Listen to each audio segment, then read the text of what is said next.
Olá, bom dia. Vamos iniciar aqui mais uma semana de muito aprendizado, de muitas informações, de muito conhecimento. Vamos aproveitar esse momento para extrairmos o máximo de conhecimento que nós pudermos, porque conhecimento é algo que você leva para a vida toda. É uma riqueza que você vai estar adquirindo e que ninguém nunca vai poder tirar de você. Então aproveite as oportunidades, extraia o máximo de conhecimento, enriqueça o seu conhecimento e aprenda cada vez mais, porque com certeza em algum momento da sua vida você vai precisar de tudo que estamos aprendendo hoje. E aí você não vai ficar desamparado, porque você já estará de posse dessa riqueza.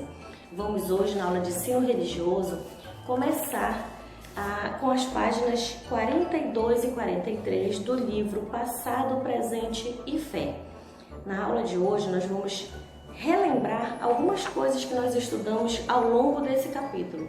No capítulo número 2, que se chama Histórias que Ensinam, nós aprendemos através de histórias muitas culturas, muitas lendas, muitas informações que nos trouxeram lições de vida. E hoje nós vamos relembrar algumas delas antes de fato chegarmos às páginas das atividades de hoje.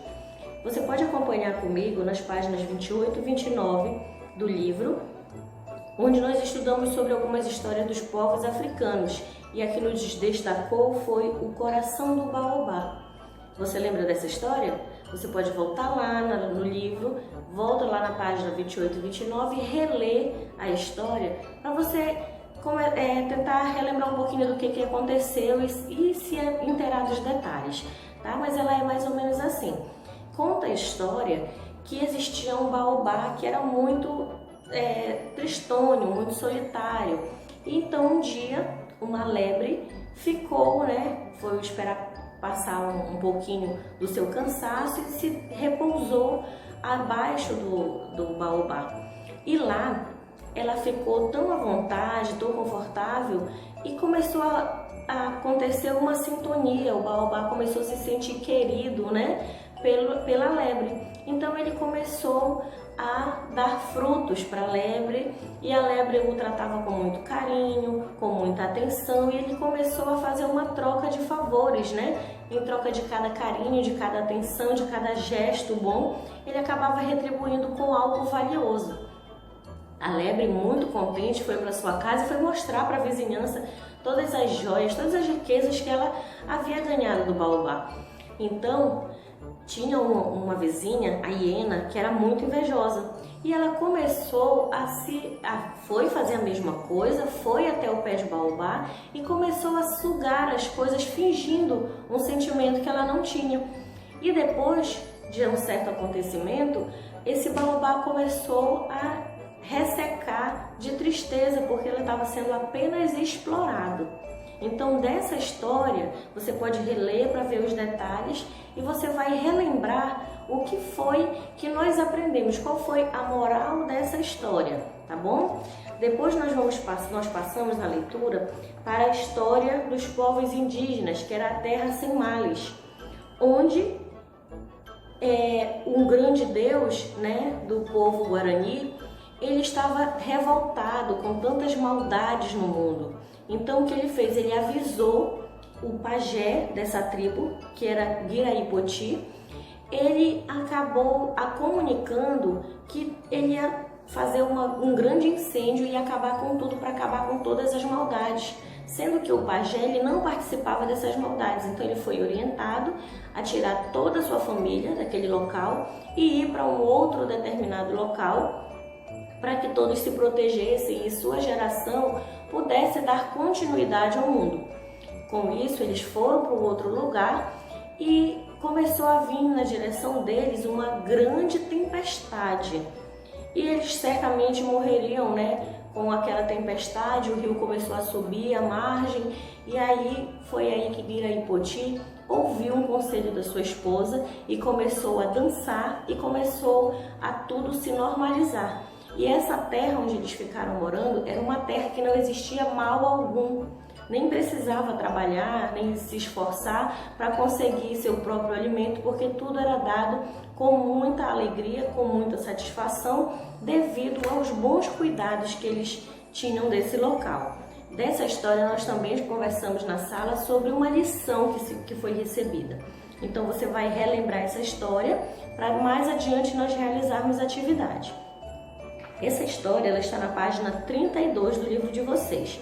Já na página 34, conhecemos uma história do povo judeu, que foi a história do grampo de cabelo e a serpente, onde um rabino, que é um líder religioso, ele tinha uma filha e, claro, ele queria coisas maravilhosas para sua filha. Porém, de acordo com a numerologia, que é uma crença muito forte para esse povo, essa filha, o destino dela estava traçado para que logo após o seu casamento ela falecesse. Porém, o pai não quis influenciar nas escolhas da filha. A filha fez suas escolhas e no dia do seu casamento o pai estava um pouco tristonho porque estava com medo de que essa profecia se realizasse. Então, ele viu que a filha estava cansada e foi descansar no jardim. E ele foi até ela. Chegando lá, ela foi falar com o pai, foi colocar o grampo no cabelo, né? Na hora que ela foi deitar para descansar, ela tirou o grampo do cabelo, repousou. Quando o pai chegou próximo, ela foi levantar para conversar com o pai e quando ela colocou o grampo no cabelo, ela percebeu algo estranho. E quando ela viu, ela estava com o grampo do cabelo espetado no olho de uma serpente. Essa serpente era quem iria matá-la. Porém, o pai acreditou que ela foi salva porque com certeza ela tinha feito uma boa ação muito grande. E foi que a filha explicou que no auge da sua festa, todo mundo comendo, bebendo, se divertindo, alguém bateu à sua porta e pediu um prato de comida. E ela havia servido um prato de comida bem sortido para que ela mesma se alimentasse. Porém, ela se compadeceu da fome daquele desconhecido e doou esse prato de comida. Então, a boa ação que ela fez, a caridade do seu coração foi que a salvou. E dessa história nós também tiramos uma lição de vida, uma moral, né? E depois disso, nós passamos para as páginas 36 e 37, onde nós, na seção Transmitindo Valores, nós conhecemos a história de uma pessoa que teve um sonho e nesse sonho ele sonhou que perdia os dentes da boca. E ele chamou um adivinho para interpretar o seu sonho. E esse adivinho falou que cada dente perdido seria um membro de sua família que iria morrer. E claro que a pessoa não gostou, né, dessa informação, ficou muito chateado e ele não queria aceitar essa informação. Com muita raiva da informação, ele pediu que os seus funcionários, né, pegassem esse homem e dessem 100 açoites, né, 100 chicotadas nesse homem para pagar pela má interpretação do sonho que ele fez. Em seguida, ele chamou uma outra pessoa e essa outra pessoa, sabendo do que tinha acontecido com o adivinho passado, passou a mesma informação, só que com uma forma completamente diferente. Em vez de trazer negatividade, o que ele fez?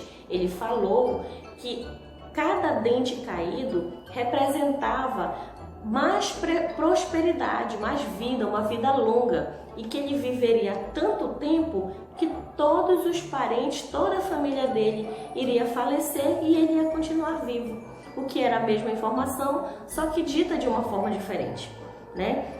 Desse texto, assim como dos demais, nós também tiramos uma lição muito importante.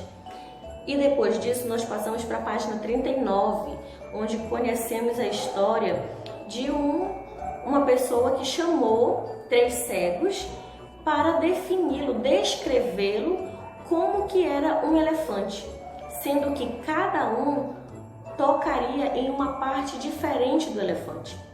O primeiro tocou na sua tromba, o segundo tocou na sua pata e o terceiro na sua barriga. E na hora de descrever esse animal, cada um, claro que fez prevalecer o seu ponto de vista, né? Fez prevalecer a informação que ele conhecia. E cada um conhecia uma realidade diferente porque cada um vivenciou algo diferente. e isso gerou uma grande confusão e nos ensinou algo muito importante que nós devemos sim levar para a vida toda, né? Algo que vai nos ajudar a não nos metermos em confusão. E depois disso, por fim, conhecemos as parábolas. Essas parábolas que nós conhecemos, que foi a parábola do filho pródigo, que conta a história de um jovem rapaz que pediu toda a herança que lhe cabia e foi embora curtir a vida, gastou dinheiro à toa, não fez prosperar esse dinheiro e acabou ficando na miséria. Tanto que passou fome a ponto de desejar comer a comida dos porcos. E ele pediu que o pai o aceitasse de volta, não como filho, mas sim como um empregado, porque ele sabia que mesmo os empregados do pai passavam uma situação melhor do que ele estava passando. Só que o amor de pai falou mais alto, e ele acabou aceitando o filho de volta como filho e fez uma grande festa para comemorar esse momento. Depois disso, nós conhecemos a parábola dos talentos, onde um patrão precisou viajar e deu um dinheiro para os seus funcionários, e para cada dinheiro ele chamava de talento. O primeiro funcionário ele deixou 5 talentos, para o outro ele deixou apenas 3 e para o terceiro ele deixou apenas 1 talento. Os outros 2 não tiveram medo de arriscar e acabaram fazendo esse dinheiro dobrar.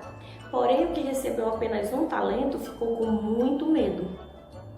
Ficou com medo de perder o dinheiro do patrão, não fez nada para que ele prosperasse, guardou o dinheiro escondido, e quando o patrão chegou, ele ficou muito sentido, muito chateado. Ficou contente com quem ajudou o dinheiro dele a crescer e descontente com quem não tinha feito nada para aumentar a quantidade do seu dinheiro. Então, fazendo um relato rápido de cada ponto, de cada história, nós vamos agora, enfim, chegar à nossa atividade de hoje nas páginas 42 e 43. Nessas páginas, nós vamos ainda fazer referência a todos esses contos que foram relatados há pouco, tá? Na página 42, na questão número 2, ele pede para você, nesse espaço disponível, representar uma das parábolas. Eu vou lhe sugerir que você represente a parábola que você partilhou conosco, aquela parábola que você pesquisou lá na aula passada, tá? Que você pesquisou e contou pra gente lá na sala virtual. Então você vai pegar essa parábola e vai representar aqui nesse espaço através de um desenho, tá bom? Tá escrito assim: no espaço abaixo, represente uma das parábolas de Jesus. Pode ser uma que você assinalou na atividade anterior ou uma das que foram apresentadas nas páginas 40 e 41. Eu deixo a dica para você representar essa parábola, a mesma que você pesquisou e nos contou na sala virtual, tá? Apenas uma dica. Depois vamos para a seção Conversar e Fazer Juntos. Na questão número 1, ele está pedindo para você fazer um desenho em uma folha à parte, representando o valor que você considera importante para a sua vida. Lembre-se de dar um título a esse desenho. Então você vai fazer 2 desenhos. O primeiro contando a parábola e o segundo, qual valor essa parábola lhe ensinou, tá? São 2 desenhos diferentes. E na sala virtual nós vamos fazer a questão número 2, que é mostrar os trabalhos aos colegas e observar o trabalho dos nossos colegas também. Temos também a questão número 3, que ele faz uma proposta de você trocar de desenho com o seu colega, tá? Para você ficar como uma lembrança do seu colega, uma lembrança do 5º ano.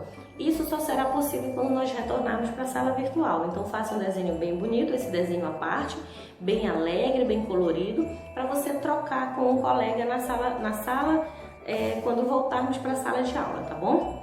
E enfim, vamos para a página 43. Na página 43, você vai fazer referência, fazer uso de todas as histórias que nós já estudamos anteriormente, que foram resumidas ainda há pouco por mim, e você vai escrever nessa página, no quadro, ao lado do título de cada história, você vai escrever o que essa história lhe proporcionou. Temos aí a lista com o nome de todas as histórias e ao lado tem um espaço vazio. Nesse espaço vazio, você vai escrever qual ensinamento essa história lhe trouxe, tá bom? E aí temos a seção Fazer o Bem, que é uma dica bem interessante, onde você vai pensar em alguém que você acredite que no momento está precisando de uma palavra de carinho, de atenção, está precisando adquirir um ensinamento ou mesmo apenas ouvir algo positivo. E aí você vai fazer com que essa pessoa se sinta melhor contando uma dessas histórias que nós temos, tá? Que nós conhecemos. E aí esse relato você vai nos passar na sala virtual para contar pra gente como é que foi a sua experiência, tá bom? Realizem as atividades com carinho, com atenção e aguarde o nosso momento na sala virtual para que nós possamos debater sobre essas informações e corrigir essas atividades.